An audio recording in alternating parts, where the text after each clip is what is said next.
Hey everyone, it's Laura here with your weekly reading, and we have kind of a different setup for this week. We have a card for the personal, the card for the career or professional realm, and then we have the card of additional insight or advice. So we begin with the personal card, which is a Seven of Swords here.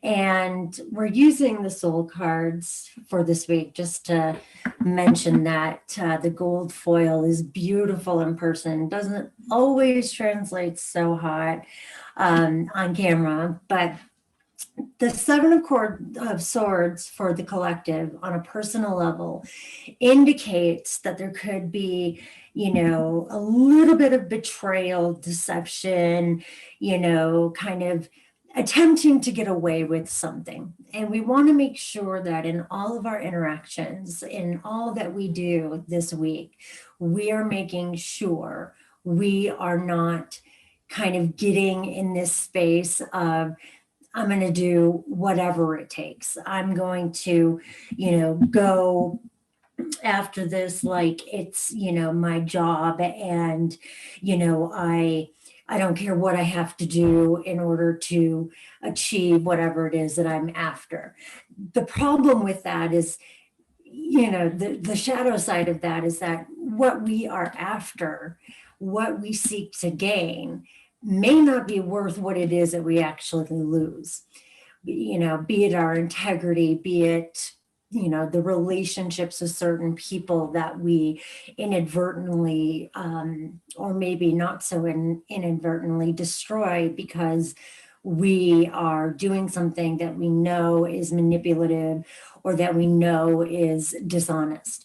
All of our personal dealings this week should be led from a place of integrity. We don't have time for any of the manipulative shit. We don't have time for any of the, to do what I have to do when it all costs kind of shit that is going to result in a loss that's greater than any potential gain. The light side of this, the other way that we could apply the energy of this card in a more productive way, in a more, aligned and soul-driven way, is to be methodical, to be strategic. Don't go into any situation, any, conversation, especially with Mercury retrograde, without some sort of plan, without some sort of awareness of what it is that we need to do to get what we want to get or to achieve what we want to achieve on that personal level. Just because there is that shadow side of the card does not mean we have to embody that. We don't have to do that, honey. We can find a way of being methodical, of being strategic, of having a plan, of knowing what we need to do that still keeps us aligned with our integrity and keeps us aligned with the fact that ultimately there's really nothing quite worth our sense of integrity, of being trusted, of knowing that we are worthy of other people's trust and that we can trust ourselves to go after and to get and to achieve what we want without having to do so at the expense of that integrity or doing things that are underhanded. It's just not worth it. And we're not there anymore. The energies are changing. We don't need to manipulate. We don't need to control. We don't need to betray or do any of that underhanded crap. We're just so much bigger than that. And it's more about us being in a space where we just are strategic and we are prepared and we, are thinking several steps ahead so that we know what we're going into and we're entirely centered with our ideals, our values, and we lead from that place, because ultimately that's not only going to be how we really get what we need, but it's going to mean that we get what we need without having any sense of kind of losing something that's worth more and potentially getting something that, you know, ultimately is just, we don't even feel really good about, because we know in order to get it, we had to do things that are not really the greatest actions, the most soul aligned actions, those that are of our highest vibrational self. And it's going to end up creating this, misaligned energy, misaligned frequency around whatever it is that we're after. So let's just toss that, underhanded BS out and lead from a place of integrity. When it comes to the career professional sector for the collective, we have the Empress, which is a really beautiful card, because number one, honey, this is all about manifesting. It is all about nurturing into creation that which we desire for ourselves. So this is a really, really good time to make sure that we're clear on what it is we want, that we're clear in terms of our vision of how we want to feel, how it's going to improve us, how we can improve the world and ourselves with whatever it is we're seeking within the professional realm. The Empress is all about connecting to that earth energy. It's about grounding a vision within and making it a tangible, birthed reality in our experience. And the key to this energy and really locking into it is knowing what the hell we want. Because I can't tell you how many times people have come to me, especially in a reading, and said, well, I want to know if I'm on the right path. And it's like, well, baby, I don't know. Where are you going? You could be on the right path. You could not be, but it all depends on where you're going. And so the Empress says it's time to get clear on what it is that you want, what it is that you are seeking, what it is that you are going after, because you have the power to manifest that and to nurture that into being. So expect doors of opportunity to be opening up for you. Expect that, there's going to be a lot of synchronistic events that occur that, usher in opportunities, that there's going to be just a flow, a river of potential that enters your career realm, your professional realm. And you're kind of, encouraged to kind of hop right in, to get into the flow of that, and to know that what you want to achieve is certainly achievable. And, be very, very mindful of any of that BS, self-doubt or lack of confidence, or going, when this and this happens, then I'll be ready. We're not playing the waiting game.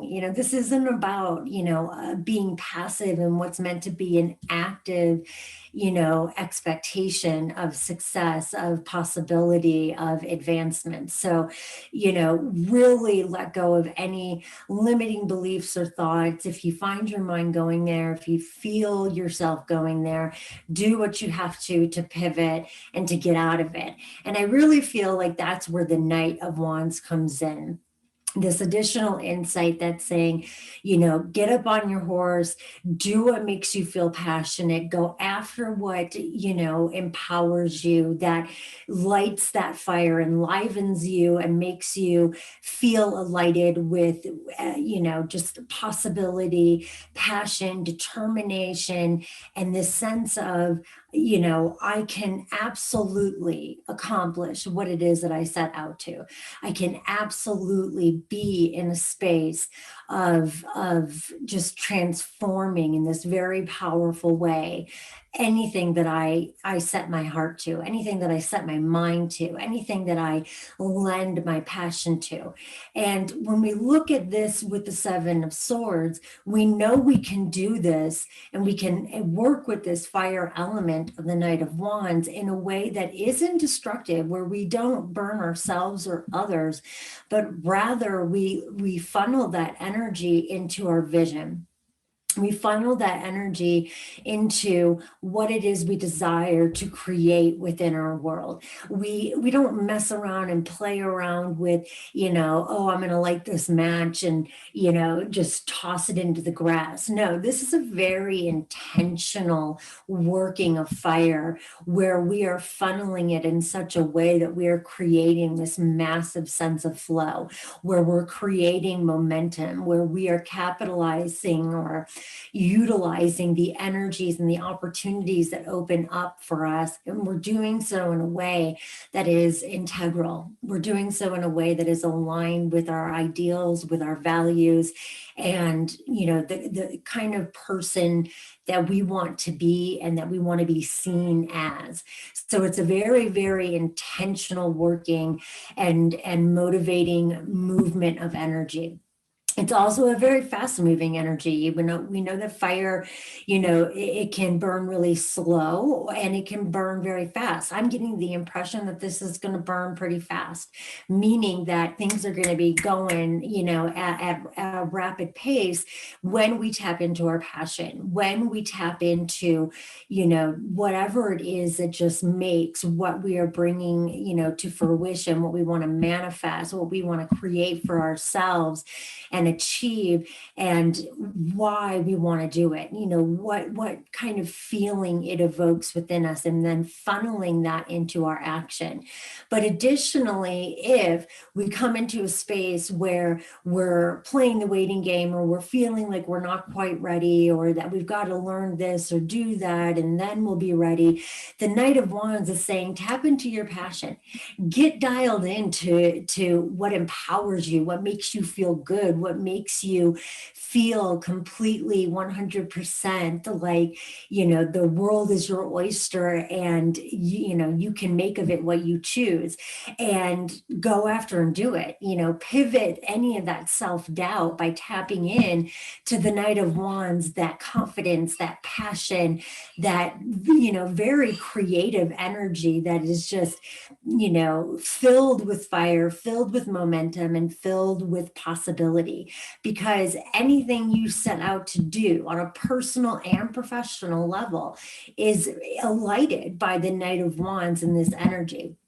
So not only is it going to happen fast, but it is going to be a sure thing. It is going to be, you in your confidence, you in your knowing, you in your passion and determination, and you doing it your own way.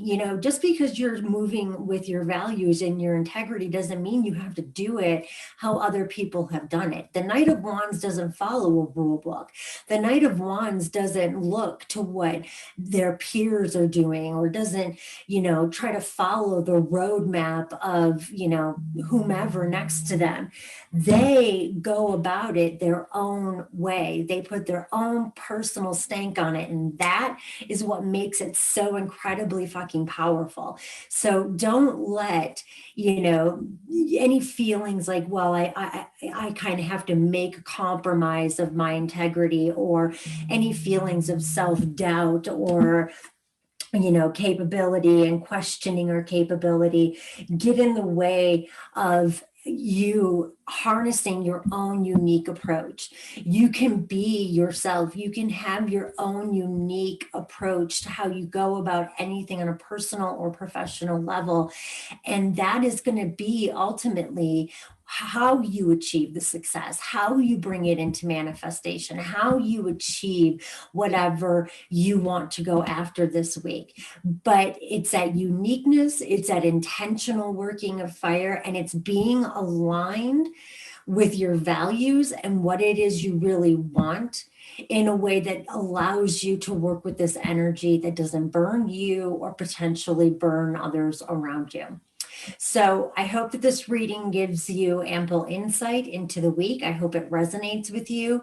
I would love to hear more about how these energies sit with you, what you're experiencing so far. If you find yourself in any of the shadow aspects of these cards, feel free to comment below and, ask how maybe you can work with this Knight of Wands in a different way, and in a way that actually supports you and your foundation, so you're not, compromising any of that. I'd be happy to assist. And if you find yourself in a position where you want to go deeper into these energies specific to you, you're always welcome to go on site and to tap into those tarot readings that are offered on the website. And I'd be happy to answer your questions there as well. But I'm wishing you all an amazing and wonderful week. And I will talk with you soon. Mwah. Sending all my love.